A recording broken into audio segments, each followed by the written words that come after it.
Oh, hello again. We're back to that time of month where I'm doing a wrap up of all the books that I read in March this year. I read a lot. An awful lot, felt like, but it's not a typical read, as you'll see when I go through it. That it's not typical. So we'll start off with the first book I read, which was A Slow Fire Burning by Paula Hawkins. This was the book that came in my book club that that the girls did me for Christmas, and this was those people who think they have all the power, who think that we have none, who could prove them wrong. We could show them that we could be powerful too. And this was about it was basically a bit of a thriller, a bit of a crime one. It was quite interesting. I did quite enjoy it. It was a bit of one of those things that came along at the right moment because it's got a map of London in it, which is quite good. And as you can see from the map, a lot of this happened on canal boats. And I've actually got a friend who lives on a canal boat, and I had spent I've seen them a couple of times before, and I actually started reading this, not knowing it was set on canal boat in the evening after I'd been in her boat. So kind of matched up that I've recognised them, the description of the floating and the moving and everything. So yeah, not a book I'd normally read. Would I recommend it? Yeah, if you like simple crime. But it was good. I did enjoy it, as I say, as normal at the minute. These are different books I wouldn't normally read, so I am really enjoying them. So that was the first one. The next book I read was The Madness of the Faithful. Now, this book was one from the End of the World Reading Club, but it wasn't one of the monthly subscription book ones. What it was that last month I already had the book from last month, which was the Hopkins manuscript. So they sent me, I didn't have that book and I had this one sent instead, The Madness of the Faithful. Now, I love the premise of this one. This was why I chose this one, because they sent me a list to choose from, and I chose this one because I thought the premise was great. Faith is ripped from humanity, and sorry, I've just got to get a bit more light on this. In an instant, leaving those most badly affected picking up the pieces and facing the greatest challenge of their existence to accept the truth. So basically what happens is everybody falls asleep or something for about a minute, and then when they wake up, everybody's faith is gone. And of course, that has different implications for different people. If you're a strong believer, that would have a big implication on you. If you're like me and you don't believe in anything anyway, it didn't have a big impact. And what it did was it followed one guy's kind of experience with that. He comes to Christianity because of addiction, and losing his faith made him rethink everything and so on, which makes it sound an awful lot more interesting than it actually was. The story wasn't very believable, the characters weren't very believable, and it missed so much. I mean, the notion that everybody lost their faith, I mean, what would that mean in a country like Afghanistan or Iraq, Iran, where they've got the Sharia law and everything? What would it mean to those countries? What would it mean, what would it mean to the vicars, to the priest, to the Pope? What would it mean? There was such a lot that could have been done with that premise. And it basically told one guy who went off and found himself in a new place to live with a new girlfriend, and everything went tickety-boo. And that was it, really. So it wasn't an awful book. I did quite enjoy. I didn't enjoy it. It wasn't an awful book, but there was just so much more that could have been done with that this just completely didn't even touch on it. And a lot of people started rioting and things. And I'm kind of thinking, really, people who believe in God, are they really going to start rioting afterwards? I don't know. Just didn't really do it for me. It wasn't sort of that bad in the sense that it was a story. It was quite easy to read, but yeah, it was a real letdown. I felt it was a real disappointment for what it could have been, and that kind of tempered the way that I felt about it, if I'm honest. So that was The Madness of the Faithful. The next one I read was Queenie by Candice Carty-Williams. Again, not a book I'd normally read. This was recommended by another booktuber as being a really good book, and I think it was a really popular book. When was it? When was this say? Longlisted for the Women's Prize for Fiction 2020. Longlisted. I think it was a very sort of like big novel at a certain point in time. Quite like it in that it played a little bit with the framing so that you had the novel, but you also had the text messages that they sent each other and how they communicated that way. That was quite good. Started off, it was just a little bit of a young girl in town getting on with her life and falling out with a boyfriend and getting a new boyfriend. Another one that felt great story, very easy to read, bit popcorny-ish, but then towards the end, I'm not going to say what happens, I'm not going to give any spoilers, but towards the end it got a little bit more meaty and it got a little bit better. So yeah, very easy. I think I read it in 2 sittings, 2 evenings. Very quick to read, very simple, very easy. A little bit, yeah, a little bit chick-litty, but chick-litty with a little bit of bite to it. So yeah, I did enjoy it. And I actually think it was quite good because Queenie is a black girl, and there were quite a few times in that when she sort of said things about what white people say to people of colour that made me think about sometimes how I might say something. I can't remember off the top of my head. I should have looked one up before I started talking about it. But yeah, so there was a little bit of bite to it that made it, yeah, I enjoyed it. It was good. And then I read the entire of Ben Aaronovich's Rivers of London series. So I read all 9 of the novels. There's also some graphic novels. There's also some novellas, which I haven't read. But this was the entire Rivers of London. I read all 8 of them. I finished the last one actually on the 1st of April. I read the first 2 or 3 years ago when they first came out, and I did love them.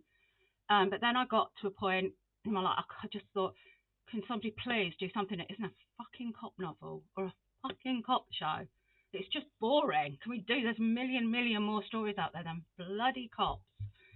So I just didn't want to read them anymore. I didn't want to read any cop things or anything. And I kind of just, I've been watching the YouTuber John Rogers, who does a lot of the walks in London, and I love him. But he talks about these Ben Aaronovich books quite a lot. So it sort of prompted me to get them again. Again, I'm somebody who tends not to like this sort of thing because they can be very episodic, and very formulaic. Formulaic meaning that each one is the same. You know, the crime happens, they go find it. Halfway through, they have a run-in with them and they get it all wrong, and then they go and they get it right, and everybody whatever.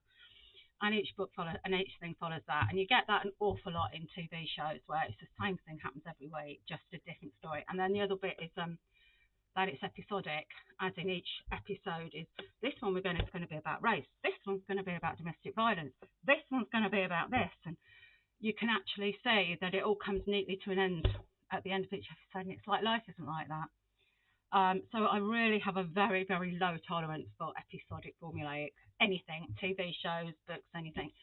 So these are a bit episodic and they are a bit formulaic. But it's not enough that it pushes me off the edge on my, I can't abide reading these. And I think one of the things it reasons is because the different things that it focuses on are very different aspects of London, as opposed to different aspects of modern life or whatever. It's different aspects of London. So the first one, Rivers of London, this was the first one. I'm not going to say too much about it, but basically he's an ordinary police officer who suddenly discovers that ghosts and everybody else exists. And the Fae and everybody exists, and this is the first one really that sets up the scene for that. So that was the first one. The next one, Moon Over Soho, very much set in Soho, very much set around the jazz scene in Soho. So again, basically they find some, you know, demon foreign Fae people, and you know, who are committing crimes, and they deal with it. So that one's good. This one's one of my favourite ones actually. The next one, Whispers Underground, really love that one. Not surprisingly, it's all about what's underground in London, which is quite a big, you know, there's a lot of rivers, there's drains, there's underground. So it's a little bit, yeah, like that. But it also touches on the other side of the underground of London, like underground markets or underground music, underground raves, things like that. So yeah, that was one of my favourite ones. Broken Homes was the next one. Yeah, this one's okay. This one's about architecture and you know, the developments, and a little bit about the way that some of the developers, you know, are moving people out of their homes that they've lived in for a long time because they're gentrifying the area, that sort of thing. So a little bit about that. But yeah, that one was quite good. I really like this one as well, Foxglove Summer. In this one, one they actually left London and they went and out into the country, looking for missing girls and out in a village. So it was a little bit different in that sense. But yeah, again, it was just quite nice. Bit of a twist. It was quite good, that one. The Hanging Tree. Right, this is one. I can't even remember what this one's about. Suspicious. Oh, I have to keep doing this. Sorry. Suspicious deaths are not unusual. They're not usually concern a PC grant, but even when they happen at an exclusive party in one of the most expensive apartment blocks in London. But Lady Ty's daughter was there, and Peter owes Lady Ty a fiver. Plunged into the alien world of the super rich. No, I mean, I didn't really get that one at all. That's my least favourite one. That's one thing I forgot to mention, is that the Rivers of London is each of the rivers in London in these books has a goddess, or a sort of genus loquium, they call them.